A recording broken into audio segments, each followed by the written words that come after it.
যে বহরমপুর ভারতবর্ষে সব থেকে পিছিয়ে থাকা জেলার মধ্যে 1, 2, 3-এর মধ্যে ছিল, সেখানে 2021 থেকে বিশেষ করে 2019-এ মুর্শিদাবাদ এবং জঙ্গিপুরে জেতার পর উন্নয়নের জোয়ার শুরু হয়েছে। সেই সার্বিক উন্নয়নের জয়যাত্রা যাতে অব্যাহত থাকে, ত্বরান্বিত থাকে, আপনারা 22টা আসনের মধ্যে 20টা আসনে তৃণমূল কংগ্রেসকে জয়যুক্ত করেছিলেন।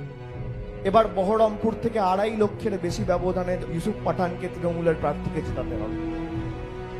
অধীর চৌধুরী 2014 সালে 3.5 লাখ ভোটে জিতেছিল, 2019 সালে প্রায় 80,000 ভোটে জিতেছিল, মানে 5 বছরে 3 লাখ ভোট কমেছে, 2.5 লাখ ভোট কমেছে। 2021-এর ব্যবধান যদি আমরা ধরি এই বহরমপুর লোকসভায়, তাহলে তৃণমূল কংগ্রেসের প্রার্থী 2.5 লক্ষের বেশি ব্যবধানে 21 সালের ভোটের নিরিখে জয়ের ব্যবধানে আমরা এগিয়ে রয়েছি।